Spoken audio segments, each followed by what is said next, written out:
کنگھی کرنے سے گرتے ہیں، ان کو بیچنا جائز ہے ناجائز؟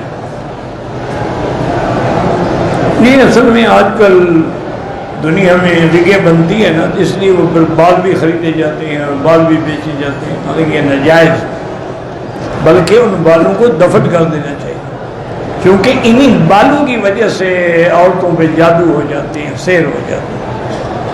صحیح حدیث میں ہے کہ میرے آقا پہ رحمت دو عالم محبوب دو عالم پہ جب جادو ہوا، لبید ابن العاصم ایک یہودی تھا جس نے جادو کیا، تو اس جادو سے حضور صلی اللہ علیہ وسلم کے دینی معاملات میں تو کوئی اثر نہیں ہوا، یعنی نماز، عبادت، روزہ، تہجد، اشراق، اس میں تو کوئی فرق نہیں ہوا۔ البتہ ذاتی معاملات میں فرق پڑ گیا کہ آپ کو خیال ہی نہیں آتا تھا کہ میں نے کھانا کھانا ہے نہیں کھانا، آپ کو خیال ہی نہیں آتا تھا کہ میں نے بیویوں کے پاس جانا ہے کہ نہیں جانا، اور کبھی ارادہ بھی فرماتے تو بیویوں پہ قادر نہیں ہو سکتے تھے ان کے حقوق ادا کرنے کے لیے، یہ اثر تھا جب۔ تو ایک دن حضور صلی اللہ علیہ وسلم سو رہے تھے کہ دو انسان آئے، اصل میں وہ فرشتے تھے لیکن انسانوں کی شکل میں تھے۔ ایک حضور کے سرانے کھڑا ہوا، ایک پاؤں سے۔ پاؤں والے نے پوچھا کہ ما بہذا الرجل، آپ پر کیا بات ہے؟ اس نے کہا مطبوب، یعنی مسحور، آپ پر جادو ہے۔ اس نے پھر پوچھا کہ من تبہ، کس نے جادو کیا؟ اس نے کہا لبید ابن العاصم نے۔ انہوں نے کہا کس چیز پہ جادو؟ فرمایا کہ مشتن، ایک کنگھی ہے اس کے اندر جادو کیا گیا ہے۔ انہوں نے کہا کہ وہ کہاں ہے؟ انہوں نے کہا کہ فلاں جگہ جو ہے مقام، اس کے اندر جو کنواں ہے، اس کنویں کے اندر جو لکڑی ہے، اور لکڑی کے نیچے دفن ہے۔ اور یہ بتلا کے وہ چلے گئے۔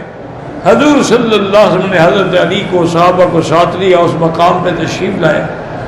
آپ نے فرمایا کہ وہاں جو کھجوریں تھیں بالکل ٹنڈ منڈ تھیں، اور معلوم ایسے تھا اس شیاطین جیسے شیطانوں کے سر ہوں، اور وہ کنواں جو ہے ویران پڑا تھا، اس کا پانی ایسے تھا جیسے مخلوط بالحنہ، جیسے مہندی ملا ہوا پانی ہوتا۔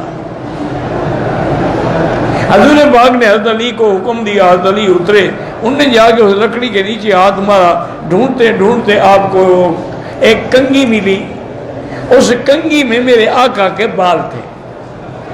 وہ کنگھی جب لائی گئی نا تو اس کنگھی پہ اس ظالم نے کیا کیا تھا کہ ایسے اس کو لپیٹتا تھا اور جادو کر کے وہاں سوئی لگا دیتا تھا، پھر لپیٹتا تھا، پھر جادو کر کے سوئی لگا دیتا تھا، اور اللہ نے یہ سورۃ الفلق اور سورۃ الناس بھی اتار دی۔ تو حضور یہ پڑھتے رہے اور اس کو کھولتے رہے، پڑھتے رہے، کھولتے رہے۔ تو صحابہ فرماتی ہیں کہ ہم نے دیکھا کہ جیسے جیسے وہ آپ کے بال مبارک کھل رہے ہیں اور سوئیاں نکل رہی ہیں، سن رہے ہیں رسول اللہ، حضور پاک سے گویا کہ وہ بوجھ جو تھا ٹل گیا اور آپ کا چہرہ چاند کی طرح روشن ہو گیا۔ حضور نے وہ کنگھی لی اور پھر اسی کنویں میں ڈال دی۔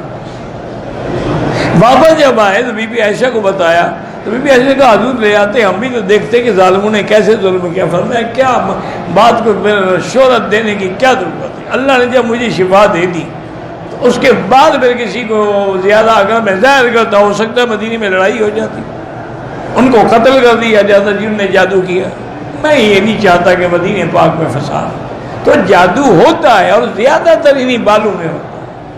یہی ہے کہ یہ عورتیں غفلت کرتی ہیں، اپنے بال پھینک دیتی ہیں، یہی غفلت کرتی ہیں کہ حیض کی حالت میں ناپاک ہوتی ہیں، اور پھر یہ رات کو چھت پہ بیٹھی ہیں، انجوائے کر رہے ہیں، اسی وقت شیطان حملے کرتے ہیں۔ یہ اوقات ہوتے ہیں، اسی لیے حکم ہے کہ مغرب کے وقت بچوں کو باہر نہ بھیجو، چونکہ شیطان پھر رہے ہوتے ہیں، اور پھر وہ ایسا ہاتھ مارتے ہیں کہ پھر ساری زندگی ماں باپ روتے رہتے ہیں، کیونکہ جادو تو ہے۔ قرآن میں جب اس کا ذکر ہے کہ جادو ہے، قرآن میں جب ذکر ہے کہ جادوگروں نے موسیٰ علیہ السلام کا مقابلہ کیا، لیکن جادو کا علاج یہی ہے کہ آدمی حضور کی شریعت پہ عمل کرے اور سورۃ البقرہ اپنے گھروں میں تلاوت کرے، تو انشاءاللہ سب جادو شیطان بھاگ جائیں گے۔